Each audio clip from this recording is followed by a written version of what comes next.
जो सक्सेसफुल होने वालों में कौन सी चीज़ है जो आज के बच्चों में आप खास महसूस करते हो? लोग कहते हैं मनी इज़ इम्पॉर्टेंट, लोग कहते हैं मशीन इज़ इम्पॉर्टेंट, लोग कहते हैं मार्केटिंग इज़ इम्पॉर्टेंट, पर हम हमेशा कहते हैं the man behind the show is important. Sometimes हम कोई मकसद सेट कर लेते हैं पर वो मकसद पूरा नहीं हो पाता। आप उसमें किस चीज़ को कमी मानकर चलते हैं? पीपल यूज टू से, हमेशा बोलते हैं पंजाबीज आर हार्ड वर्कर, है ना, बोलते हैं, पर सच्चाई है कि पंजाबीज आर डिपेंडेंट। पंजाब के लोग पूछते थे जिनकी एग्रीकल्चर करते हैं कैसे हम आगे जाएंगे, मैं कहा गरीब लोग हैं। 2016 में prime minister mister Modi, Narendra Modi ने फर्स्ट टाइम वो अवार्ड दिए, तो उसमें फिर बेस्ट एंटरप्रेन्योर का अवार्ड भी मुझे मिल गया।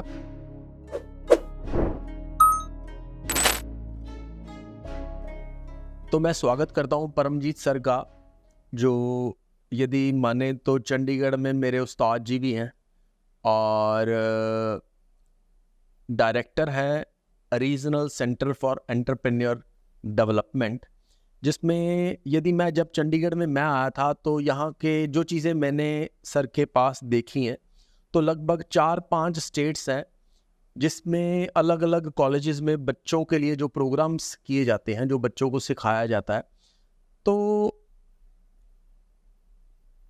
मेरा ख्याल इनसे बेहतर कोई साथी हमारे पास नहीं हो सकते हैं जो ये बता पाए कि जो बच्चों की रियल कमियां किन जगहों पर रहती हैं। पर पहले इनकी उपस्थिति के लिए मैं जब इस शहर में आया तो हमेशा अलग अलग फील्ड्स में जब हम लोग जाते हैं तो हमें अलग अलग तरह के उस्ताद मिलते हैं जो कुछ ना कुछ सिखा के जाते हैं।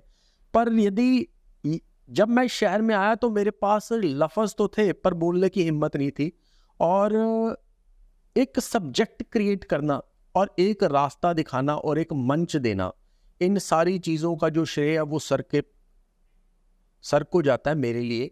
तो मैंने 4 लाइनें जो मैं सर के लिए कहना चाहूँगा कि उम्मीद नहीं थी परिपक्वता की, मेरे बचपन को व्यस्क कर गया है कोई, बिसात नहीं थी धरातल की फिर भी उड़ना सिखा गया है कोई, सपना नहीं था जिस कल को पाने का उस भविष्य को वर्तमान कर गया है कोई, अतीत की किताब का पन्ना चुरा ले गया है कोई, नींद आंखों से उड़ा ले गया है कोई, उम्मीद नहीं थी वक्त के साथ चलने की भी वक्त के खिलाफ कर गया है कोई, आदत नहीं थी देखने की सपने साकार करने का हुनर सिखा गया है कोई। Thank you very much. तो उस्ताद की अहमियत बहुत खतरनाक है, वो मेरे लफ्ज़ों से आपको पता लग गया होगा, मेरी भावना। तो परमजीत सर, सबसे पहले मैं आपसे जो हमने आपसे चीज़ें निकालनी है सर, आज की डेट में आप यंगस्टर्स के लिए प्रोग्राम करते हैं, तो जब एक बच्चा अपने घर से निकलता है तो सबसे बड़ी, जैसे आप एंटरप्रेन्योरशिप के लिए जो आप प्रोग्राम्स करते हैं, तो सबसे बड़ी रुकावट आप किस चीज़ को मानते हैं कि एक बच्चा जो बिजनेस में नहीं आ पाता? सबसे बड़ी कमी तो जो नज़र आती है वो इन्वायरमेंट की है। इन्वायरमेंट को सिखाता ही नहीं कि उन्होंने अपना कुछ काम करना है या अपने पैरों पे खड़े होना है। सेकंड जो उनको प्रॉब्लम आती है, दूसरों को देख के उनके मन में ये लगा रहता है कि मैं इस स्टेज पे कैसे पहुंचूंगा, और ये स्टेज कल आ जाएगी, वो आएंगी नहीं। 20 साल 25 साल 30 साल किसी काम किया है तो वो एक लेवल पे पहुंचता है। हमारा यंगस्टर्स होता है कि मैं विदिन डे उस लेवल पे पहुंच जाऊं, तो उससे उसको प्रॉब्लम जो है वो आती रहती है।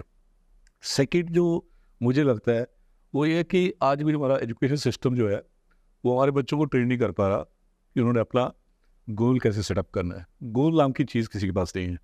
आज we are going to colleges, हम जाते हैं, यूनिवर्सिटीज़ में जाते हैं, बड़े बड़े इंजीनियरिंग कॉलेज में जाते हैं, बच्चों को ये सवाल पूछते हैं कि आपने ये ऑप्ट क्यों किया, इंजीनियरिंग का या पीएचडी का या एमएससी का, तो उनके पास आंसर नहीं होता। कहते वो पिताजी ने बोला था, वो माताजी ने बोला था, मेरे दोस्तों ने बोला था, और मेरे बड़े जो थे वो इस डिपार्टमेंट में आए तो मैं भी आ गया, तो उसके बाद करोगे क्या, तो they don't have the answer.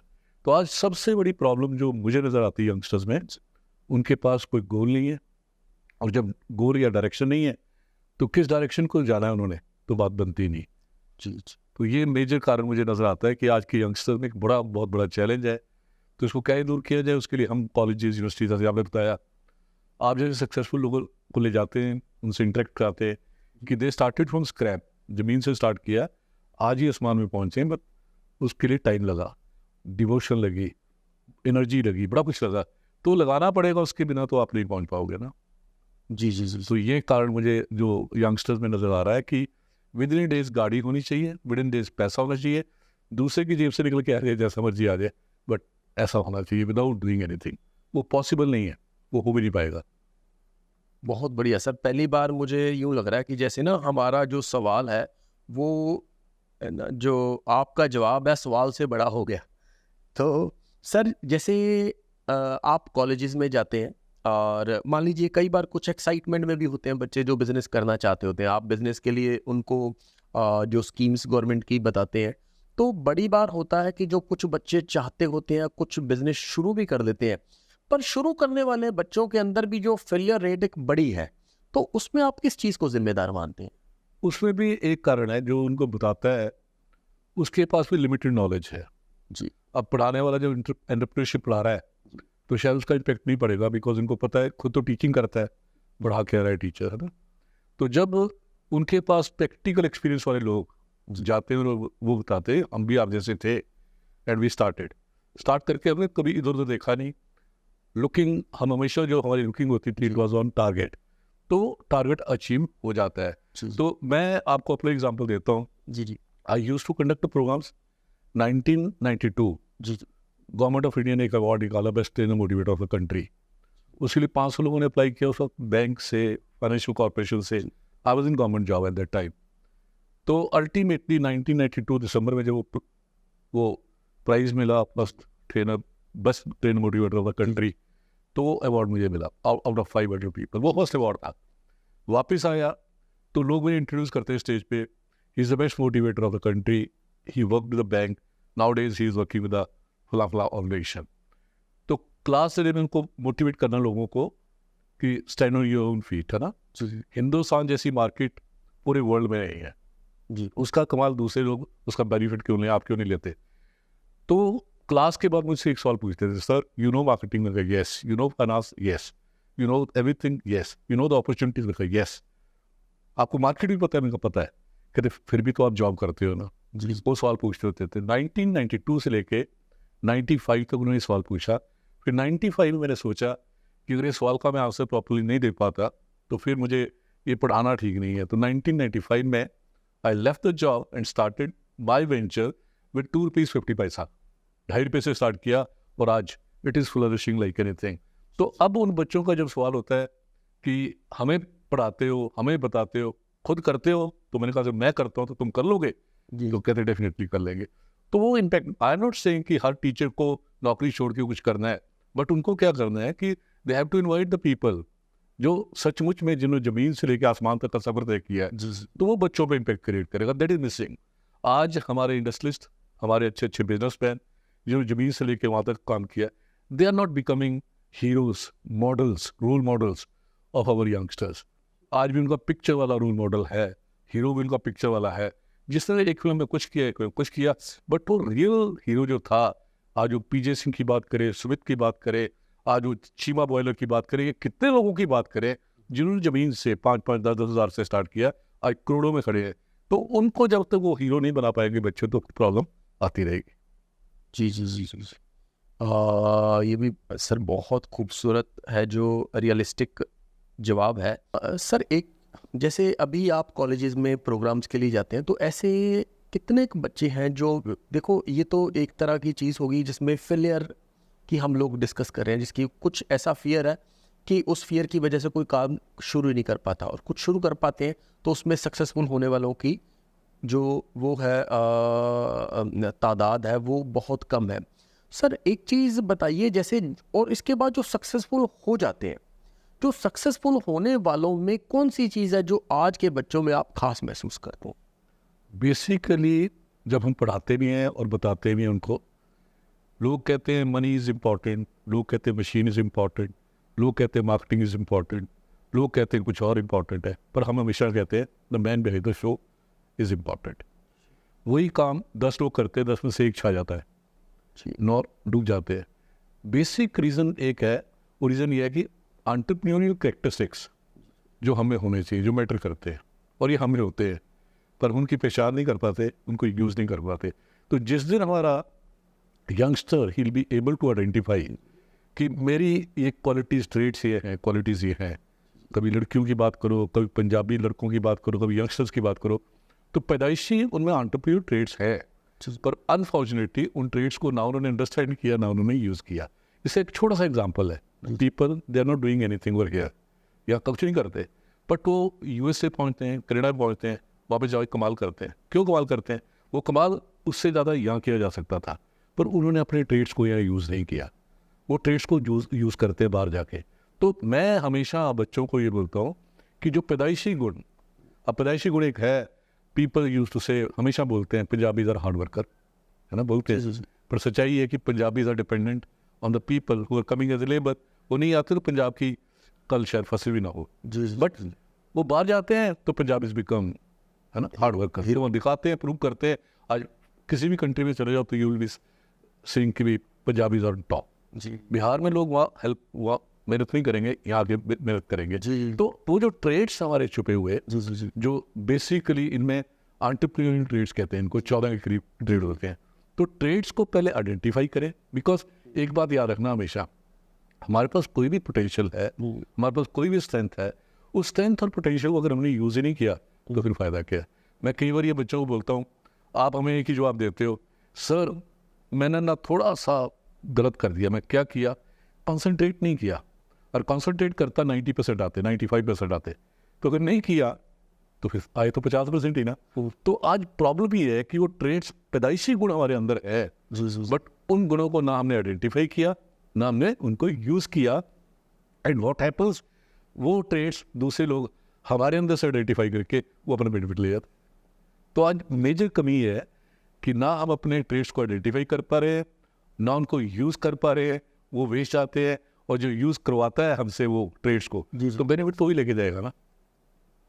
जी, बहुत बहुत बढ़िया बात है सर। एक चीज़ मैं और जानना चाहूँगा कि जैसे मान लीजिए 92 में आप गवर्नमेंट सर्विस करते करते आपको एक अवार्ड ऑफर हुआ, या कोई भी अवार्ड निकला जिसके लिए आपने अप्लाई किया और वो आपकी झोली में आया, है ना। तो सर उस समय एक गवर्नमेंट सर्विस या सर्विस में होते हुए उस अवार्ड के बारे में आपको अवेयरनेस कैसे आई और आपके दिमाग में ख्याल कैसे आया अप्लाई करने के लिए? वो बेसिकली 1985 के बाद गुजरात गवर्नमेंट और हिमाचल प्रदेश गवर्नमेंट ने, इन्होंने उससे अंदाज़ा लगा लिया था कि आने वाले टाइम पे अगर हम एंटरप्रेन्योरशिप नहीं क्रिएट करेंगे तो लोगों को गवर्नमेंट जॉब प्रोवाइड करना बड़ा मुश्किल हो जाएगा। तो उस वक्त एंटरप्रेन्योरशिप की बात चली शुरू में 1984-85, हम तभी से एसोसिएट हो गए। तो 1992 तक काफ़ी ऑर्गेनाइजेशंस, IITs, NITs, NIT नहीं होते थे उस वक्त, REC होते थे, और बैंक्स, IDBI, IFCI, ICICI, ये लोग सब एंटरप्रेन्योरशिप का काम करते, लोगों को मोटिवेट करते थे कि अपना काम करो। कईयों ने किया उसका काम। तो जो लोग करते थे उनको लगा कि एक अवार्ड गवर्नमेंट ने, because government wanted to work for entrepreneurship more and more, तो उन्होंने फिर वो अवार्ड निकाला भी गुजरात से। तो गुजरात क्योंकि उस वक्त स्टेट ही ऐसी थी, तो फिर हमने भी अप्लाई किया। जब लोगों ने अप्लाई किया तो हमने कहा हम भी अप्लाई करते हैं। तो 500 लोग ने अप्लाई किया, उसमें से 50 सेलेक्ट हुए, 50 में से फिर 10 का इंटरव्यू हुआ। 10 का फाइनल इंटरव्यू जब वहाँ पे हुआ बॉम्बे में, तो IDB के चेयरमैन, SIDBI के चेयरमैन और बहुत लोग थे। तो जितने लोग मेरे साथ अपीयर हुए तो उनके सिर पे वाइट पाल थे या सिर पे गंज थी। अच्छा है 1992 में ये बिल्कुल ब्लैक थी, तो मुझे ये लगा कि इनके सामने कहाँ स्टैंड करते हैं। पर 1992 में जब रिजल्ट निकला तो आई गॉट दैट अवार्ड। तो उसके बाद फिर लगा कि yes we should do something. वो पहला अवार्ड था, फिर उसके बड़े अवार्ड मिले।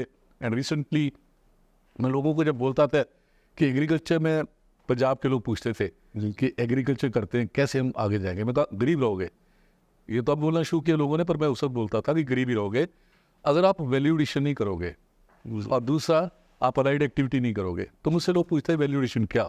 मैं कनक बेचोगे गरीब रहोगे, दलिया बेचोगे अमीर हो जाओगे, दलिया को प्रोसेस करोगे आहार दलिया बनाओगे और भी अमीर हो जाओगे, दूध बेचोगे गरीब रहोगे, दूध के प्रोडक्ट्स बेचोगे तो शायद अमीर हो जाओगे। तो उनको मैं पढ़ाता था, समझाता था। उसके बाद वो कहते हैं अलाइड एक्टिविटीज़ क्या करें, तो उनको बोलता डायरी करो, फिशरी करो, पिगरी करो, बीकीपिंग करो। तो लोगों ने फिर वो करना शुरू कर दिया। तो मेरे कुछ ट्रेनिंग्स को मैंने लोन दिलवाया, वो बीकीपिंग किया, उन्होंने शहद लेके मेरे पास आ गए, कहते हेयर इज शहद सर, शहद पड़ा आपके सामने, तो आप कुछ करके दिखाओ। अब क्या कि यूनिकनेस थोड़ी सी देनी पड़ती है, क्योंकि इंडस्ट्री में तभी फायदा है ना। तो मैंने कहा आप इसमें वैल्यू ऐड करो, कहते हम तो नहीं कर पाएंगे, आप करो। तो 2008-9 की बात है, तो मैंने कहा चलो हम ऐड करते हैं जी। तो हमने एक प्रोजेक्ट लॉन्च क्या किया, हमने कहा वो कहते हैं वैल्यू एडिशन करो, मैं करके दिखाते हैं। 8,75,000 रुपया, एक बहुत बढ़िया स्कीम थी गवर्नमेंट ऑफ इंडिया की, जिसके बारे में मौका मिले तो मैं आपको बताऊंगा। Prime minister employment generation programme, 8,75,000 एक लोन लिया और एक वेंचर सेटअप कर दिया, खड़ा कर दिया। वो किया अपनी बर्थ प्लेस पे, मेरा बर्थ प्लेस शिमला था, शिमला में किया, नाम दे दिया हनी हट। जब हनी हट खुला तो लोगों ने सोचा यार कोई फॉरेन से ब्रांड आ रहा है, T with Honey, coffee with Honey, ice cream with Honey, bakery items with honey and cosmetic with Honey. वो 250 स्क्वायर फीट के एरिया में काम शुरू किया और वहाँ से कमाल हो गया। फिर 1 से 2 से मीन्स शिमला से ऋषिकेश लक्ष्मण झूला, राम झूला करते करते वो इतने बढ़ गए। 2016 में prime minister mister Modi, Narendra Modi ने तो फर्स्ट टाइम वो अवार्ड दिए। वो देते थे कहीं और जगह, दिल्ली पे देते थे, पर फर्स्ट टाइम पंजाब में आके अवार्ड दिए पूरे हिंदुस्तान के। तो उसमें फिर बेस्ट एंटरप्रेन्योर का अवार्ड भी मुझे मिल गया फॉर सेटिंग अप ए हनी हट। तो इसका मतलब क्या है कि अगर मेरे जैसा आदमी एट दैट स्टेज वो कर सकता है, तो यंगस्टर तो हमारे 20, 22, 23 साल के लोग जब करेंगे तो कमाल ही कर देंगे। बट अनफॉर्चुनेट एक बात है बस कि वो they are not coming, they are not taking initiative. वो हर फील्ड में फेल होकर कहते हैं हम एंटरप्रेन्योरशिप करेंगे, पर मैं कहता हूँ entrepreneurship should be the first choice जी ऑफ द यंगस्टर। भी कमाल हो गया। सर एक जो हनी हट का तो हम खुद एग्जांपल है, हम खुद शिमला जाते हैं तो हमारी तमन्ना होती है कि वहाँ का जो आप इडली बड़ी तकड़ी बोलते हैं तो सर एक चीज़ और, जैसे समटाइम्स हम कोई मकसद सेट कर लेते हैं, जैसे बच्चे हैं वो मकसद सेट कर लेते हैं पर वो मकसद पूरा नहीं हो पाता। आप उसमें किस चीज़ को कमी मानकर चलते हैं? वो छोटे मकसद भी हो सकते हैं, बड़े मकसद भी हो पाते हैं। मकसद में बेसिकली मैं आपको बताता हूँ, रियलिटी सोच की बात है ना जी। मैं I was taking class Guru Jambheshwar university में, 250-300 बच्चा बैठा है यंगस्टर MBA का, 3 दिन 4 दिन में वहाँ पे हर साल पढ़ाने जाता था। तो मैंने एक बैंकर को बुलाया, बैंकर को बिठा के उसने इंट्रोड्यूस किया कि मैं बैंक से हूँ, these are the schemes of the bank, हम ऐसे हेल्प करते हैं। तो ऐसे बोला, बैठ गया। बैठने के बाद एक लड़का खड़ा हो गया, कहता सर मैं कुछ बोलना चाहता हूँ। मैं कहा बोलो। कहता बैंकर चोर होते हैं। अच्छा। उसने बोला बैंकर्स चोर होते हैं। तो जिस बैंकर को मैं लेके आया था वो बेचारा लाल हो गया, परमजीत तू मुझे यहाँ पे लेके आया और ये चोर कह रहे हैं। अभी एक बोला, फिर दूसरा बोला नहीं जी ये तो हेरा फेरी मास्टर होते हैं, तीसरा कुछ और बोला, चौथा कुछ और बोला। 5 लोग MBA के स्टूडेंट्स, उन्होंने बोला कि बैंकर तो बड़े खतरनाक होते हैं ना, मतलब कैसा बोला। तो मैं कहा ठीक है, और बेचारा बैंकर बहुत लाल हो गया। फिर मैंने उनको पूछा, बेटे को फर्स्ट जो स्टूडेंट था उसको पूछा कि बैंकर चोर है ना, अब ये बताओ आपकी कितनी चोरी बैंक ने की। तो उसका आंसर था जी मेरी तो कोई चोरी नहीं की। तो मैंने कहा फिर, कहता लोग कहते हैं। फिर दूसरे से पूछा, सेम थिंग हैपेंड। 5 के 5 बंदों ने कभी बैंक को जाके एक्सपीरियंस भी नहीं किया था, बट लोगों के कहने पे वो कहते थे। तो आज ये जो हमारा एटीट्यूड है इस बात कि दूसरे सब के सब ऐसे होंगे, वो ऐसे नहीं है। बैंक इज बेसिकली बिजनेस जी एंटरप्राइज है ना वो। जी। अगर वो पैसे नहीं कमाएगा, लोन नहीं देगा तो कैसे होगा। तो आज बेसिकली क्या है, जो हमने अपने यहाँ भर रखा है ना नेगेटिविटी, उसको जब तक नहीं निकालते तो बात बनती नहीं, और मजा ही आजकल नेगेटिविटी से आता है। तो ये थोड़ा सा कारण बनता है कि हमने जो पहले प्रीफिक्स कर रखा है अपने अंदर मन में, उसी को सोच के जब तक उसको एक्सपेरिमेंट नहीं करोगे तो बात थोड़ी बनेगी। हाँ सर, इसको ख़त्म आप थोड़ा सा कोई और चीज़ मैं इसमें ऐड करवाना चाहूँगा आपसे कि जो यदि ये बात मेरे को समझ आ गई, पर हमारे और साथियों को समझ आने के लिए इसमें थोड़ा सा और ऐड कीजिए सर, कि जब कोई मकसद ठान लेते हैं, छोटे हों बड़े मकसद हों, वो पूरे नहीं होते, और फिर हम नए मकसद लेते हैं, वो पूरे नहीं होते। उसके पूरे ना होने के पीछे आप किस चीज़ को वजह मानकर चलते हैं? मैं हमेशा लोगों को बोलता हूँ, पहले सेट योर गोल। जी। एक लंबा गोल जो मर्जी सेट कर लो, जी। बट उस गोल को अचीव करने के लिए आपको छोटे छोटे गोल तय करने पड़ेंगे, और वो नहीं करोगे आसमान में एक दिन में नहीं पहुंचोगे। जी। तो जब तक वो हमने नहीं सेट किया, जी। आई एम थिंकिंग मेरी जेब में लाख रुपए है, and I am going to start a project worth 10 crore rupees, 20 crore तक। 10 तक पहुंचने के लिए मुझे I have to start with whatever I have. तो जिस दिन हम अपने आप को पहचान के, बिकॉज एंटरप्राइज एंटरप्रेन्योर जब तक मैच नहीं होता ना सर, तो उसको भी एंटरप्रेन्योर बोलते हैं जो 1 लाख से स्टार्ट करता है। एंटरप्रेन्योर उसको बोलते हैं 10 करोड़ से स्टार्ट करता है, वो एंटरप्रेन्योर है। बट उनमें खासियत क्या है? खासियत है कि उन्होंने कोई भी अपना गोल चुना looking at their own resources. तो जिस दिन हमारे बच्चे अपने रिसोर्सेज को देख के अपने गोल तय करने शुरू कर देंगे, 100% इनको कामयाबी मिलेगी। But many times I have seen कि उनके रिसोर्स उसके मिलते नहीं, either they are going for under financing और they are going for over financing. Over financing, under financing उनको आज नहीं तो कल डुबो देगी। तो आज मेजॉरिटी ऑफ पीपल वो डूबते इसलिए हैं क्योंकि उनकी प्लानिंग में ये ओवर फाइनेंसिंग और अंडर फाइनेंसिंग नज़र आती है, जी, तो फिर बात बनती नहीं है। तो इसमें मेरी हम्बल रिक्वेस्ट रहती है हमेशा कि यूनिवर्सिटीज़ कॉलेजेस में जब बच्चा पढ़ रहा है तो उसको साथ साथ में एंटरप्रेन्योरशिप पे, स्किल के ऊपर, what type of environment is coming out, उसके ऊपर बात करें तो फिर पता चलेगा उनको कि 145 करोड़ की पॉपुलेशन, इतनी बड़ी मार्केट, दुनिया में क्या नहीं बिक रहा, यहाँ बिक रहा है सब कुछ। जिन कंट्रीज़ के बारे में हम बोलते हैं जाएंगे वहाँ पे 3 करोड़ की पॉपुलेशन, 3.5 करोड़ की पॉपुलेशन कनाडा की, और दूसरी कंट्री 4-5 करोड़, 3 करोड़। अमेरिका की बात करते हैं 30 करोड़, तो हमारा तो यूपी 32 करोड़ से ऊपर बैठा है। तो इससे बढ़िया मार्केट, गाड़ियाँ बिक रही हैं, मोबाइल आपकी जेब में देखो या किसी और यंगस्टर की जेब में देखो तो 2-2 3-3 मोबाइल होते हैं। तो ये बिजनेस अपॉर्चुनिटीज नहीं है? डेफिनेटली। तो क्यों नहीं कर सकते हम? कमाल कर सकते हैं, बट तो सोच में यहाँ बड़ा नहीं है। और दूसरा थोड़ा सा कसूर मेरे से वाइट बालों वालों का है, जिनको हम माँ बाप बोलते हैं। पहले 4-4 5-5 होते थे तो आपस में वो हिसाब किताब बराबर कर लेते थे। आज एक एक पैदा कर रखा है, उसको सिर पे बिठा रखा है। तो वो ही इज थिंकिंग कि बाप तो कमा ही रहा है, और बाप भी ऐसे मिल गए यार, एक घर है अब दूसरा लेना है, अब दूसरा है तो तीसरा लेना है। तो उस जवाब को पता है तीसरा घर भी मेरे लिए आ रहा है, पहला भी मेरे लिए, तो दूसरा भी मेरे लिए, तीसरा मेरे लिए। तो बाप करते हैं करने हैं तो हम तो ऐश करेंगे ना। तो वो थोड़ी सी कमी हमारी है, हमारे सिस्टम की कमी, एजुकेशन की, हमारे पेरेंट्स की कमी है, हमारी फैमिलीज की कमी है। इनको थोड़ा दूर किया तो कमाल हो जाए। बहुत बढ़िया सर। मैं ना जैसे कई बार सर ऐसा भी होता है कि स्किल्स बहुत है ना, और हम ये मान के चलें कि बहुत आप एक बड़ी स्टेज पे, आपको पता है कि आपके अंदर बारूद भरा हुआ है, पर उस बारूद को रास्ता नहीं मिल रहा। आपको पता है कि जो आपकी जो एबिलिटीज़ है वो उस मकसद के लिए बिल्कुल ओके है ना, पर फिर भी वो चीज़ एग्जैक्ट आप वहाँ तक नहीं पहुँच पाते हैं। तो मैं जो जनरली आज की डेट में यंगस्टर्स में देखता हूँ तो वो बड़ी जल्दी जो हार जाते हैं। आप ऐसे बच्चों के लिए क्या चीज़ है जो आप कहना चाहेंगे, और आप किस स्टेज पे आप समझते हैं अभी, कौन सी स्टेज पर जो कमियां हैं जो लाई कर रही होंगी? इसमें थोड़ा सा मैं अभी भी बोलता हूँ, बच्चों को पढ़ने के बाद भी उनको थोड़ा सा जो टाइम है डिवोट करना चाहिए, one for the social activities, second उनको अपनी स्किल डेवलप करनी चाहिए।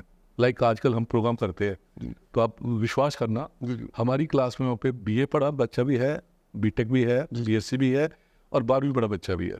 उनको बताते हैं कि प्रूव योर वर्थ, बिकॉज आने वाले टाइम पे certificate is not going to play any roles. Certificate में एंट्री है आपकी, बट अल्टीमेटली उसने तो बोलना है कि मशीन पड़ी है, चाहे वो IT की है चाहे कोई भी है, मशीन पड़ी है, start working on this. If you will be working you are in, if you not be working you will be out, है ना। तो मैं उन बच्चों को बोलता हूँ एक बार जाके प्रूव करो अपनी वर्थ। तो बच्चे कहते हैं हमें तो जॉब मिल जाएगी। मैं कह लेके बताओ ना, एक जॉब ले ली, दूसरी आराम से मिल जाएगी कि I have been appointed by this. तो वो जो पहला चीज़ है ना वो बड़ी इंपॉर्टेंट है। And I will give you the example. हमारे पास एक लड़की आई तो जॉब उसको कहती मैं जॉब करनी है, तो मैं तो पढ़ी लिखी हूँ। मैं कहा किसी को क्या पता कितनी पढ़ी लिखी है, क्या तरह कैलिबर है, गो एंड प्रूव। 15,000 रुपये जॉब मिली उसको। तो कहती है ये तो बहुत कम है। मैं कहा कम है तो फिर करके दिखा। 6 महीने में 50,000, और करते करते आज उसकी सैलरी जो है 30 to 35 लाख के बीच में पर एनम मिलता है 30 से 34 साल में। जब प्रूव किया, जिस दिन प्रूव करोगे बात बन जाएगी। बिकॉज आज वो दिन चले गए कि आपका सर्टिफिकेट ये है, 90% है, 80%, nobody is concern about that. आज जो कंसर्न है लोग कि whether he will be able to perform. तो मैं बच्चों को यही हमेशा सजेशन भी देता हूँ, prove yourself, and if you prove the people will coming to you, फिर खींच के ले जाएंगे आपको। जी। तो दोस्तों, जिस तरह से मेरा ख्याल जो इतना इंसाइक्लोपीडिया जो नॉलेज का, मेरा ख्याल भी हम यदि सर का 1% भी उतार लेना तो हमारा सारा प्रोग्राम जस्टिफाई हो जाए। सर मैं ना बीच बीच में मैं भी भड़ास निकालता हूँ लिखा पढ़ी करके। तो मैंने जैसे मैं भी लिखता हूँ, तो लिखने के बाद भी मुझे भी कई बार जैसे मैं फील करता हूँ, चूँकि हम लोग तो बहुत फेलियर ज़िंदगी में देख चुके हैं, तो ये पता है हम ये मान कर बैठे हैं कि हमें सक्सेस नहीं मिलनी जो तमन्ना वाली है। मैं लिखता हूँ तो मुझे यूँ, मैं हमेशा ये सोचता हूँ कि जब मैं मर मुर जाऊँगा ना, तो उसके 50 साल बाद जो मेरे दस्तावेज खुलेंगे, तो उसके ऊपर मैंने ये लिखा जो रियलिस्टिक क्या है कि हूँ कलाकार मैं कोमल पर है ऐसा आभास, आम समझने वालों को लगूंगा एक दिन खास, इंतज़ार कर लूँगा जब तक वक्त न आता रास, मेरा आज है पैरों में चाहे सर पे होगा इतिहास, मैं लेट के लिखता था कभी नहीं खरीदा मेज, मेरी मौत के सालों बाद खुलेंगे मेरे दस्तावेज। तो ये है भी, मतलब मैंने ये मैं मान चुका हूँ कि मेरे मरने के 50, यदि उससे पहले सक्सेस मिल गई जीते जी, तो ये माना जाएगा कि ये इंसेंटिव मिल गया। पर इससे पहले, इसलिए जो कहते हैं ना कर्म करो और फल की इच्छा ना करो, तो वो वाली चीज़ उस स्टेज पे तो मैं पहुँच गया हूँ। तो सर हम अपनी बातचीत जारी रखते हुए फिर से एक चीज़ और सर जानना चाहेंगे। जैसे आप आज के ना बच्चों के अंदर ही विचरते हो, रोज़ मेरा ख्याल जब भी मैंने आपको आपके साथ हुआ हूँ, तो बड़े बड़े कॉलेजेस में प्रोग्राम्स के तहत ही हम लोगों की मुलाकात हुई है। जो मैंने आप में ख़ास चीज़ देखी है कि मैंने अब अपने बच्चों को भी ये कहा भी 5-6 घंटे भी यदि आप बोल लो ना बिना सब्जेक्ट के, तो बोलने वाला एक आदमी है कि जब मैं आपके पास आया था तो आप कहते थे भी स्ट्रेस मैनेजमेंट पे बोलना है, इस पे बोलना है, इस पे बोलना है। बोलने में मैं इंटरेस्टिंग हूँ, कभी भी मैं इतना पर्टिकुलर नहीं हो पाया कि स्ट्रेस मैनेजमेंट किसको बोलते हैं, इसको किसको बोलते हैं, या ये मतलब 2 3 4 5 7 टर्म्स है जो आपके पास है, जो आपने, चूँकि आप, इसका मतलब क्या कि जो आप बोलते हैं उसकी आपने रिसर्च भी बहुत तगड़ी की है। हम लोग तो वो बोलते हैं जो दिल कर रहा होता है ना, जहाँ लग रहा होता है, थोड़ा बहुत कनेक्ट होने के हिसाब से बोलते हैं। पर ये चीज़ है, मैंने ज़िंदगी में मेरा ख्याल आपके अलावा शायद ही कोई और बंदा देखा हो। तो सर जैसे इतने सारे बच्चों के साथ हम इंटरेक्ट करते हैं, बच्चे 2 तरह के होते हैं, कुछ ऐसे होते हैं जो पढ़ाकू होते हैं, कुछ होते हैं जो बहुत शरारती होते हैं, और कुछ चलो एवरेज होते हैं जो कापियाँ लेकर बैठे रहते हैं। तो सर इसमें से आप अलग अलग बच्चों की सक्सेस रेट को किस तरह से देखते हैं भी, कौन है जो अगली स्टेज में ज़्यादा सक्सेसफुल होता है, या इन चीज़ों की कितनी रोल है जो बच्चों की लास्ट स्टेज में जब वो रियल ग्राउंड पे आते हैं, तो जो उनकी ये आदतें हैं वो किस तरह से प्रभावित करती हैं? इसमें तो मैंने देखा है जो शरारती बच्चे वो कमाल कर जाते हैं ना, बड़ा कमाल करते हैं। मुझे याद भी आज भी याद आता है। जी जी मेरे एक दोस्त थे हरी सिंह, जी जी तो वो मुझे सुनाते हैं, कहते कि मैं पढ़ने में बिल्कुल नहीं था, कुछ नहीं था, पढ़ाकू बंदा भी था एक। तो मैं रोज़ उसको एक कभी लड्डू कभी टॉफ़ियाँ देता था, अपना होमवर्क कराता था मैथमेटिक्स का, है ना। और अल्टीमेटली वो बड़े अच्छे नंबर लेके टॉप कर गया, और हम तो बड़ी मुश्किल से पास हुए, है ना। अच्छा जी जी बड़ी धक्के से पास हुए। जी और जब धक्के से पास हुए, हमारे पास तो कुछ था ही नहीं, उसके तो पढ़ाई थी। जी। तो कहते हैं जो सुबह लगा हुआ है सेक्रेटरीट में, और कहते हैं हमारे पास कुछ था नहीं, तो हमने कोई तो काम करना है। तो आज उनके ईंटों के भट्ठे पता नहीं कितने हैं ना। अच्छा। तो कहते हैं आज वो कहता है कि काश वो लड्डू मैं तेरे को खिलाया करता। तो ये इट हैपेंस लाइक। जी जी बट दूसरा है कि चैलेंज आप एक्सेप्ट करते हो कि नहीं करते, दैट्स वेरी इंपॉर्टेंट, है ना। चाहे शरारती है, चाहे वो इंटेलिजेंट है, या कुछ है। मुझे आपका वो सीन याद है कि मैंने आपको बुलाया और आपको इंट्रोड्यूस कराया एक जगह, और उसके बाद हम दूसरे प्रोग्राम में गए। जी जी तो प्रोग्राम वो तो प्रेस क्लब में था, जी, सेक्टर 28 में। जी सेक्टर 28 में मैंने उनको बोला, जी हमारे पास एक कमाल का बंदा है Sumit, he is entrepreneur, 2 lakh से काम शुरू किया, हमने उसको एग्जांपल दिया, और आज वो कैपटप के नाम से उनका बहुत बढ़िया चलता है। तो he is a writer, he is that, बड़ी प्रेज़ की आपकी। तो मैंने कहा आपको एक अपनी लिखी हुई कविता ये सुनाएंगे, और आपको याद होगा जी जी वो कविता आप आंखों के ऊपर कुछ जी, बहुत बढ़िया नेत्र पे, है ना। जी तो आप स्टेज पे जैसे ही चढ़े तो एक प्रेस रिपोर्टर खड़ा हो गया, कहता सुमित जी एक रिक्वेस्ट करनी है। आपने बोला हाँ जी करो। वो नेत्र वाली नहीं सुनेंगे आज, जी आज हम नहीं सुनेंगे, है ना जी जी। जी जी फिर आपने उसी वक्त नहीं निकाली, जी है ना जी। जी जी वो दैट टाइप ऑफ चैलेंज, जी जी नेत्र आपने निकाली। उसके बाद हम दोनों कॉफ़ी पी रहे थे, जी। याद होगा आपको। जी सर और कॉफ़ी पीते पीते मैंने बोला यार वो लता का गाना, ए मेरे वतन के लोगों जरा आंख में भर लो पानी, जो शहीद हुए उनकी जरा याद करो। जी मुझे आज भी याद है आपको। हाँ जी, याद हाँ है जी। ना? मैंने बोला ये भी तो एक कविता थी ना, जी पर इस कविता को आज भी सुनते हैं। जी तो आपने बोला यार बहुत बढ़िया आइडिया। मैंने कहा जिस दिन इसको सुर में पिरो दोगे ना, जी है ना जी, जी जी सुर में पिरो दोगे तो फिर बात बन जाएगी। और मुझे आज भी याद है 23 सेक्टर में एक उस्ताद जी ने आपको आप पहुँचे उनके पास, मुझे सिखा दो, ऐसे हाथ जोड़े। जी जी हार उसने बोला जी नहीं सिखा सकता। कहते आपकी एज क्या है? उससे पहले सोचा आपके बच्चे को लेके आए हो ना, पर आप जब गए तो आप उसने बोला कि किससे सीखना है? मैंने सीखना है। कहते नहीं नहीं, अगर आप बच्चे होते तो आपको मैं 2-2.5 साल में ट्रेन करता, पर आपको नहीं। तो आपने बोला नहीं, मैं 2-2.5 साल की बात नहीं करता, उससे पहले ट्रेंड हो जाऊंगा। तो उसने बोला नहीं ये चैलेंज है। तो उसने बोला कि ये हटता तो है नहीं पीछे, तो इसको हटाने का क्या तरीका है? फिर रियाज करने सुबह 4 बजे आना पड़ेगा, जी है ना जी। और आप सुबह 4 बजे पहुंचते थे जी और 1.5 साल में आपने अपनी पहली जी वो कैसेट जो थी जी अपनी सीडी निकाल दी थी, है ना। जी जी तो दैट टाइप ऑफ चैलेंज वो अगर ले लेगा कोई भी, तो चाहे वो किसी कैटेगरी का हुई हो, वो कमाल कर देगा। पर वो चैलेंज आज लेने को तैयार नहीं है लोग, कम लोग थे। हाँ वैसे मैं यदि अपनी देखूँ तो मुझे तो कोई चैलेंज कर दे कि सुबह 3 बजे पहुंच जाओ। हम लोग जब पहले भी काम करते थे तो कई बार ना 250 किलोमीटर दूर के जो डॉक्टर होते थे उनको कॉल करते थे कि सुबह आएंगे, कितने बजे आ जाएंगे? सुबह जल्दी आ जाएं। तो कहते 6 बजे आ जाओगे? तो हम बिल्कुल हम सुबह 6 बजे पहुंच जाएंगे। और वो कहते मैंने मतलब 6:15 बजे निकलना है। तो 250 किलोमीटर दूर था, तो 250 किलोमीटर दूर हम 2 बजे उठ के हम 6 बजने में 15 मिनट में उनके पास पहुंच गए। और वो हैरान, और वो मैंने कहा आपने जाना था? कहते नहीं मैं तो लेट हो गया। तो वो क्या हमारा फिक्स हो गया था कि यदि हमने किसी को ज़ुबान दे दी ना कि इतने बजे पहुंचेंगे, तो हमारे पहुंचने के बाद घड़ियां मिलाई जाती थी। पर ये चीज़ें तो चलो सीखने वाली ये है कि क्योंकि हमने ये देखा है कि किसी आदमी में बहुत कोई चीज़ खास ना हो, पर यदि सिर्फ डिसिप्लिन हो, ही इज़ किंग। तो उसको किंग बनने से कोई नहीं रोक सकता, सिर्फ डिसिप्लिन और जो डिटर्मिनेशन है, ये सारी चीज़ें। मेरे पार्टनर थे, मेरे पार्टनर का साइज़ बहुत बड़ा था, और पर वो मेरे से 15 मिनट, हम उस समय हमारे पास फ़ोन नहीं होते थे, तो फ़ोन ना होने के बाद भी मान लो 4 बजे हमने कहीं से निकलना है, तो मैं अपने घर से निकलता था, उसको लेता था। तो हमने कभी आज तक कॉल करके एक दूसरे को कंफर्म नहीं किया कि उठ गया कि नहीं उठ गया। मैं 3:45 बजे पहुंचता था और वो उससे 5 मिनट पहले सड़क पे खड़ा होता था।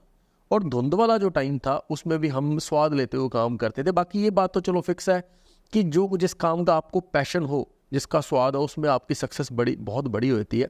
और आप में भी शुरू से लेकर मैं आज तक जो चीज़ देखता हूँ कि जब आप बोलने लगते हो, पहले जब हम लोग पहली बार मिले तो मेरे को यूँ लगता था कि भी मतलब कि शायद ही कि कनेक्ट कैसे करते होंगे आप, है ना। और कुछ कॉलेजेस में तो प्रोग्राम में मैंने देखा कि आप 3-3 4-4 घंटे लगातार बोलते जा रहे हैं विद नो सब्जेक्ट, यूँ लगता है, और सब्जेक्ट भी ख़त्म ही ना हो, और इतना इंटरेस्टिंग, बीच बीच में स्टोरीज, बीच बीच में कि सबको कनेक्ट करके रखना दुनिया का सबसे मुश्किल काम है। और उस काम में मेरा ख्याल मैंने ज़िंदगी में आपको सबसे माहिर पाया। तो मैंने हमेशा ये कोशिश की है कि शायद ये हुनर मेरे में भी आ जाए, तो मैंने अपने शब्दों को और खूबसूरत करने की कोशिश की। पर आपका जो रंग है वो निराला है सर। सर एक चीज़, जैसे आज की डेट में बच्चे जब भी, हर बात हमारी जो यंगस्टर्स पर ही है, तो जब पढ़ रहे होते हैं, पढ़ते हुए अपने जो करियर के चुनाव के लिए आप किन किन चीज़ों को इम्पोर्टेंट मानते हैं कि जिसमें बच्चे चूक रहे हैं?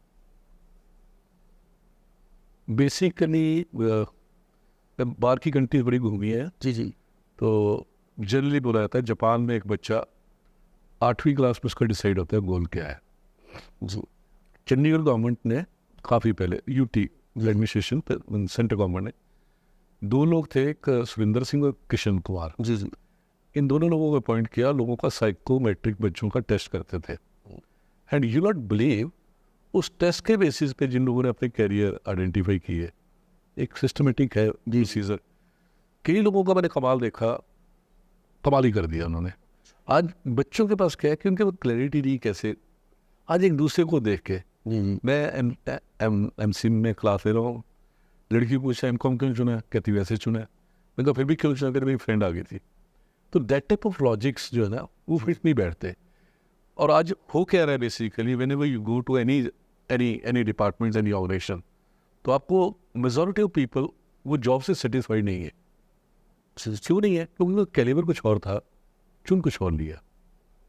तो ये नुकसान हमारा कंट्री का हो रहा है। जी जी। अगर हम उनको प्रॉपर्ली हेल्प नहीं कर पा रहे, जो डॉक्टर बन सकता है उसको हम इंजीनियर क्यों बनाए, जो इंजीनियर बन सकता है उसको हम एडवोकेट क्यों बनाए, जो एडवोकेट बन सकता है तो उसको कुछ और क्यों बनाए। तो आज हम अभी तक ये नहीं बता पाए। पहले तो यही चल रहा था जी इंजीनियर नहीं तो डॉक्टर, बस 2 ही चीज़। पर मुझे आज भी पता है जब हम पढ़ते थे तो हमें नहीं था पता, हम भी सोचते थे इंजीनियर डॉक्टर्स, बट एक चीफ इंजीनियर थे, उनका लड़के, हमने कहा आपने क्या करना है, कहते हमने भूल के भी इंजीनियर नहीं बनना, और इंजीनियर नहीं बने, एक सिविल सर्विसेज। कितने लोग थे वो चले गए, और आज आप, मैं अभी भी बात कर रहा था किसी के साथ कि आज रियलिटी में देखो, वो जो एक डायरेक्टर ऑफ सम ऑर्गेनाइजेशन बना है, उसने शायद एमए कर रखी है, एंड प्रोफेशनल जो है जिसने एमबीबीएस किया, एमडी किया, एमएस किया, करने के बाद वो जॉइंट डायरेक्टर बैठा है, पर डायरेक्टर उसका बॉस तो वही है जिसने एमए की। बट क्या किया उसने एट टाइम ये डिसाइड कर लिया कि ये डायरेक्शन ले ली है, कोई डायरेक्शन खराब नहीं है, कोई डायरेक्शन ऐसा नहीं कि उससे नुकसान होगा, बट जिसकी डायरेक्शन क्लियर है ही can do wonders in any field. तो हमें बेसिकली अपने बच्चों के लिए as a parent, as a teacher या एज ए यूथ ऑल्सो उसको अंडरस्टैंड करना है कि आपकी जो कैपेबिलिटीज़ है किस फील्ड के लिए फिट है। जिस दिन ये आइडेंटिफाई कर गया तो हमारा बच्चा कमाल करता है, फिर तो कमाल करता है। जी जी। तो ये आज की डेट में भी मिसिंग है। हम दूसरों को देखे हुए अपने बच्चों को भी थोपते हैं, थोपने से कुछ नहीं चलता सर। जी जी। जब तक वो खुद डिसाइड करके विलफुली कुछ नहीं करेंगे तो बात बढ़ेंगे नहीं, और जिन्होंने विलफुली किया दे सक्सीड इन एनी फील्ड। बहुत बढ़िया बात है सर। ये ना, जैसे हम यूँ लग भी रहा है कि हमारे पास भी कई बार कुछ बच्चे जो इंटरव्यूज़ के लिए आते हैं, तो हम देखते हैं कि वो फील्ड कोई और है और जॉब के लिए आ जाते हैं। तो उनको ये पूछें कि आप इस फील्ड के लिए आपने तो ये पढ़ाई की है, इसके लिए क्यों आगे, कि ये मतलब उसमें अब दिल नहीं लगा, और इसलिए हमने कहा अभी चलो फार्मा में आ जाएं। और कई बार कुछ ऐसे होते हैं कि जो मतलब 3-4 तरह के काम करने के बाद ही हमारे पास पहुंचते हैं। कुछ ऐसे होते हैं जो हर 6 महीने के बाद चेंज करके, यदि आप देखो तो हर 6 महीने के बाद फील्ड ही चेंज किया होता है। तो सर ये चीज़ें क्यों होती हैं कि जैसे बच्चा काम में आ गया उस, और हर जैसे 2 साल 3 साल काम करते हो गए और 6 कंपनियों में काम कर चुका है, ये क्या वजह हो सकती है आपके हिसाब से? उसको जॉब सेटिस्फेक्शन नहीं है बेसिकली ना, जी क्योंकि उस जॉब में अपने आप को उसने कमिट नहीं किया। आई एम नॉट सेइंग कि ऐसा नहीं हो सकता, क्यों नहीं करना चाहिए। जी मेरे पास ऐसे एग्जांपल हैं। I have example of a my friend son, वो इंजीनियरिंग किया, इंजीनियरिंग करने के बाद कहता है ये क्या काम में फंस गया, बाप को कहता है एलएलबी करना है, वो कहते हैं पागल हो गया तो एलएलबी करेगा। जी उसने एलएलबी किया, फर्स्ट अटेम्प्ट में ही वाज अ जज in Haryana and in Punjab, दोनों जगह आया, he opted for Haryana and ultimately got, wife भी उसको मिल गई, वो भी जुडिशियल सर्विसेज, और दोनों छाए हुए हैं। 2 दोस्त और मेरे दोस्त थे, उसके 2 बेटे थे, दोनों ने सीएमसी से लुधियाना से किया, एमबीबीएस किया। एमबीबीएस करना कौन सा आसान था? एमबीबीएस करने के बाद कहते हैं यार दिल नहीं लगता, हम तो कुछ और करेंगे।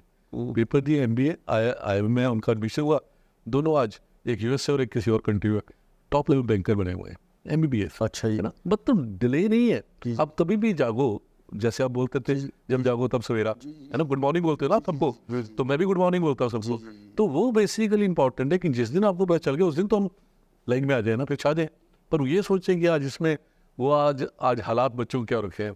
Today will come to you, HDFC में आप अपना अकाउंट खुलवा दो, है ना। जी जी। तो आपके पास आया एचडीएफसी इज द बेस्ट, आप खुलवा लो अकाउंट, हमने खुलवा लिया। अगले दिन आया कहते हैं ये नहीं, आईसीआईसीआई इज द बेस्ट। मतलब वो कमिट नहीं कर पा रहा किसी को, और आपको आके पहले क्या बोलता है फिर क्या बोलते हैं, उनको जॉब सेटिस्फेक्शन नहीं, बिकॉज उस जॉब के लिए या तो बने नहीं, या उसको, मैं कई बार कहता हूँ नहीं बने तब भी क्या हुआ, तो अपने आप को उसमें डाल दो, और जब डाल दो तो छा जाओगे। आज कितने लोग आप भी जानते हो, उनको फार्मास्यूटिकल का कुछ पता ही नहीं, जी जी जी नहीं पता, जी आज छाए हुए हैं क्योंकि उन्होंने अपने आप को कमिट कर दिया उसमें। जी same thing happened with other industries also, जी जी जी। या अदर प्रोफेशन आल्सो। ये तो बिल्कुल वैसे ना जी, मैंने अब जैसे बीच बीच में मैंने भी अपनी भड़ासें निकालनी होती है, तो मैंने इस पे क्या जो एनर्जी लेवल जनरली बच्चों का जो हम लोग देखते हैं, तो मैंने इस पे ना 2-4 लाइनें जो लिखी कि तोप नहीं तो पिस्टल, पिस्टल नहीं तो चाकू, यहाँ वही रहेगा जिंदा जो हो अंदर से लड़ाकू, सांस तो लेने देते पर जिंदा ना छोड़े कोई, मौके पे मौका चूक गया तो ठोक जाएगा कोई, है रहमो करम पे कोई, कोई छीन रहा जमीन, जिगरा जज्बा और तमन्ना, गुण है बस ये 3। तो ये जो 2-3 चीज़ें मैंने भी जो समझी, जिगरा जज्बा और तमन्ना ये हैं, तो बंदा ज्वालामुखी है।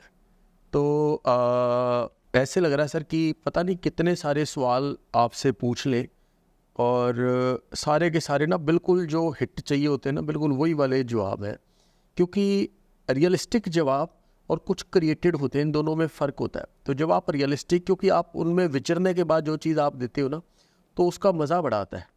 तो सर अब इसके अलावा हम लोग और जो ट्रबल्स जनरली देखते हैं कि समटाइम्स एक एवरेज सक्सेसफुल एक छोटी सक्सेस मान लीजिए आदमी को मिली, किसी ने भी छोटा बिजनेस शुरू किया, एक एवरेज सी सक्सेस मिल गई है ना, उस एवरेज सी सक्सेस के बाद उसका लाइफस्टाइल डिफरेंट हो गया और वो जो उसके अंदर कुछ चेंजेस जो अपने लेकर आया उसकी वजह से वो जो एवरेज बिजनेस जो छोटी सी दुकान पर पहुंचा था मान लीजिए वो, और वो एक बड़े बिजनेस में कन्वर्ट नहीं हो पाया।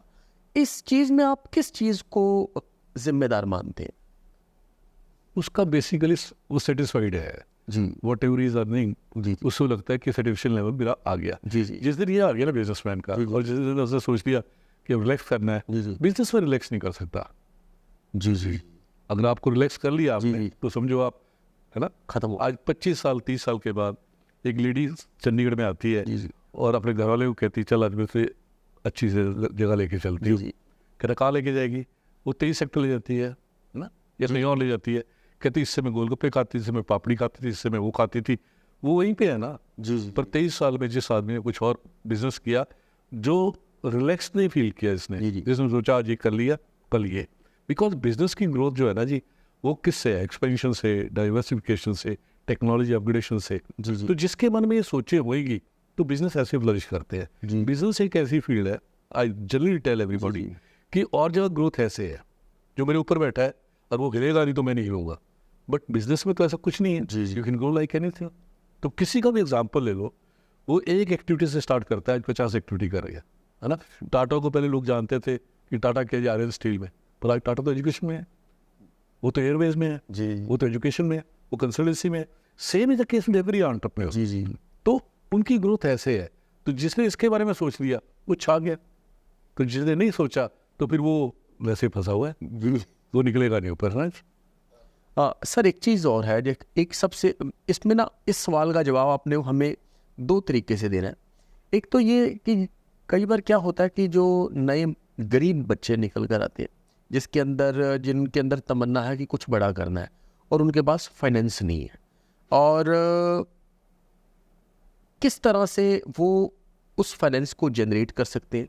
सेकंड चीज़ ये है कि समटाइम्स दूसरी कई बार ऐसा भी हम लोग देखते हैं कि कई लंबे टाइम तक एक सर्विस करता हुआ कोई बच्चा लंबे समय तक सर्विस करता है, मान लीजिए उसने 5 साल तक काम किया, 7 साल तक काम किया, वो करने के बाद वो अपना बिजनेस या कोई छोटा सा बड़ा एंटरप्राइज शुरू करना चाहता है, पर उसके पास तनख्वाह सैलरी सिर्फ इतनी होती है कि आदमी अपनी पूरा महीना बड़ी मुश्किल से निकालता है। मेरा ख्याल 31 तारीख तो 1 तारीख की इंतज़ार कर रही होती है। तो इसमें आप किस तरह से जो है जो आपको जो गवर्नमेंट किस तरह से हेल्प कर रही है? इसमें मैं आपको दो चीज, पहले भी आपको एक बात आई जी जी कि एंटरप्राइज और एंटरप्रेन्योर का मैच, जी जी ये बहुत इंपॉर्टेंट है। अब मैंने कभी नहीं सोचा, वो मैंने तो आपको पहले बोला है कि वो 10,000 से जो यूनिट चला रहा है वो भी एंटरप्रेन्योर है, जो 10 करोड़ से चला रहा है वो भी एंटरप्रेन्योर है। जी जी इसमें जो बोल सकते हैं माइक्रो कर रहा है, वो स्मॉल कर रहा है, वो मीडियम कर रहा है, वो लार्ज इंडस्ट्री कर रहा है, वो दैट्स ए सेपरेट थिंग। तो एंटरप्रेन्योर से एंटरप्रेन्योर जी जी है ना जी।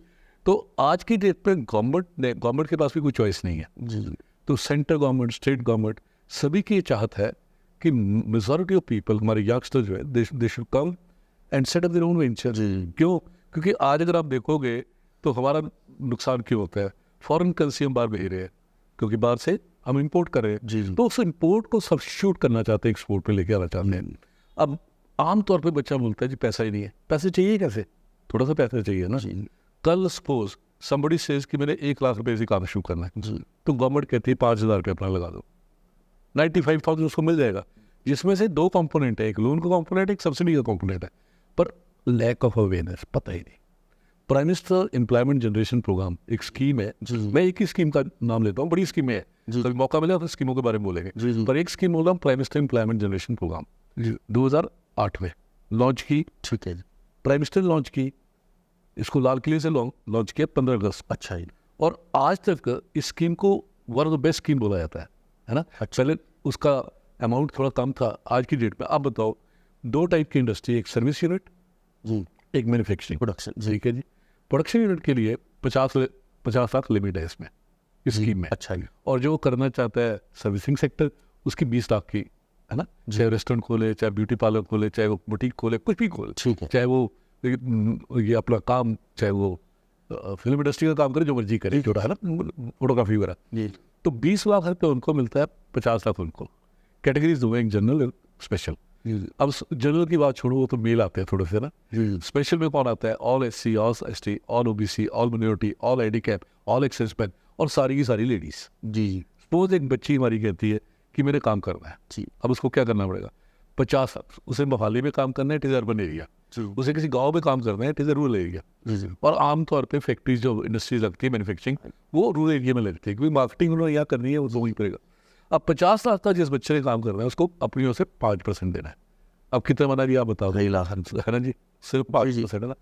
5% उसने लगाया, 35% इज सब्सिडी, 18,50,000 से ऊपर बन गई। जी, ठीक है जी, जो वापस नहीं करनी है ना, अच्छा जी, सब्सिडी है ना। जी, जी, जी, तो अभी 20 लाख हो गया, 30 लाख का बैंक का लोन है, जी, वो लोन 5 से 7 साल में वापस करना है, 11% रेट ऑफ इंटरेस्ट से।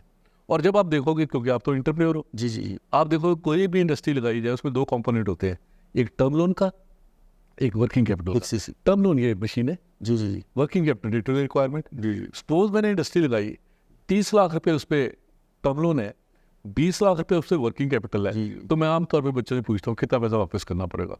तो बच्चे कहते हैं जी वो 2.5 लाख लगाया था, 18.5 वो मिल गया 20, हमें 30 वापस करना पड़ेगा। जी, पर जिस एंटरप्रेन्योर को ये पता है कि मुझे इतना पैसा ना वापस करना पड़ेगा, क्यों? वर्किंग कैपिटल कभी वापस नहीं किया जाता है, वो तो आपको पता है 20 से 25, 25 से 30, 30 से ऊपर बढ़ता जाएगा, जैसे जैसे आपकी प्रोडक्शन बढ़ती जाएगी, आपकी क्रेडिबिलिटी बढ़ती जाएगी। जी, अब रह कौन सा गया 30 लाख, 30 में से 20 तो ऑलरेडी दे रखा है, तो 50 लाख के लोन में से उसको 10 लाख रुपये वापस करना है, एंड वो भी 5 साल से 7 साल के बीच में, जिससे बड़ी स्कीम हो सकती है। अब 50 की बात ना करें, 10 की बात करें, जी, तो 10 में से आपने 50,000 लगाया, 3.5 लाख रुपये सब्सिडी, 4 हो गया, 6 लाख रुपये लोन। और उसमें से अगर कंपोनेंट 60-40 का हुआ कि 6 लाख आपने टर्म लोन लिया है और 4 लाख रुपये वर्किंग कैपिटल, तो अल्टीमेटली आपका सारा पैसा वापस ही हो चुका होता है। थोड़ा सा कितना रह जाता है, जिन लोगों को पता नहीं, और जिन लोगों ने इनका बेनिफिट लिया आज वो छाए हुए हैं।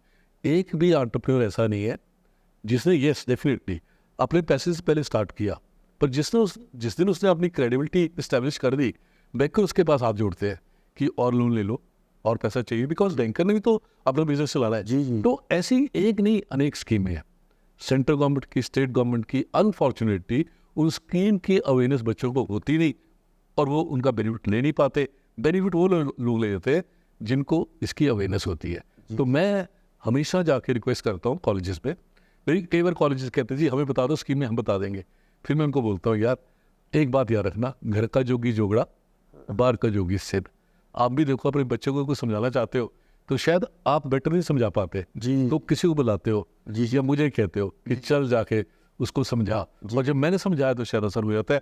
चाहे आप मुझसे अच्छा जानते हो, जी, जी, जी, बट वो कई बार छोड़ता है। तो मैं उनको प्रोफेसर्स को, टीचर्स को, सभी को बोलता हूँ कि उस चीज़ के लिए आप एक्सपर्ट को लेके आओ। जी, जिस फील्ड के आप एक्सपर्ट हो आप बताओ, पर जिस फील्ड के आप एक्सपर्ट नहीं, लोगों को बुलाओ, उनसे बात कराओ, फिर इनका चीज़ों का अवेयरनेस होएगा। और जब अवेयरनेस होगा, बताओ ऐसी स्कीमें कभी आपने सुनी ही है नहीं, जिनमें इनका बेनिफिट मिलता है। और मैं तो जब आपको बताने शुरू करूँगा तो आप क्लस्टर है एक प्रोग्राम जिसमें 90% ग्रांट, 10% अपना लगाना है, और कितना सर 15 करोड़ तक, 5 करोड़ तक, 10 करोड़ तक स्कीमें हैं गवर्नमेंट की, बट अनफॉर्चुनेट स्कीमों का नॉलेज नहीं है। बट लोग फायदा ले रहे हैं। कौन ले रहे हैं? जिन्होंने पहले था फायदा ले रखा है। तो हमारी ये चाहते हैं यंगस्टर्स को स्कीमें पता चले, they should take the benefit, फिर बात बन। जी, जी, जी, जी, जी, जी, बहुत बढ़िया। तो दोस्तों, यदि आपको भी कोई इस तरह से रिलेटेड कोई भी समझ में कमी हो, तो चंडीगढ़ में regional centre for entrepreneurship development RCED के नाम से आप सर्च कर सकते हैं गूगल पे। तो परमजीत सर से आप वहाँ कांटेक्ट कर सकते हैं। और मेरा ख्याल इतनी सारी चीज़ें या इतनी सारी स्कीम्स हैं, क्योंकि ही इज़ एक्सपर्ट। और बहुत से ऐसे एंटरप्राइज हैं, मेरा ख्याल जो लिज्जत पापड़ भी इसी तरह से शुरू हुआ था ना। वो भी आज भी बड़े कम पढ़े लिखे लोग हैं ना। जी, जी, जी। और जो पंजाब को हेड करती है वो 8वीं पास है ना। हाँ, तो बहुत से दरवाजे हैं जो खुलते हैं, पर उससे पहले हम लोगों को अपने दिमाग के दरवाजे खोलने की ज़रूरत है। तो परमजीत सर का हम लोग थैंक्स, मेरा ख्याल बोलकर भी करें तो बड़ा वो गरीब सा थैंक्स होगा। हमारे उस्ताद हैं, गुरुजी हैं, तो बहुत बहुत धन्यवाद सर। बहुत बहुत धन्यवाद जी, आपने मौका दिया। और कोई बच्चा नौकरी करना चाहता है, जी जी नौकरी दिलवा देंगे। कोई बंदा अपना काम करना चाहता है, कभी भी आ जाएं। आपने ऑलरेडी इनके साथ शेयर कर दिया। थैंक यू वेरी मच जी, ओके जो मौका दिया। Thank you.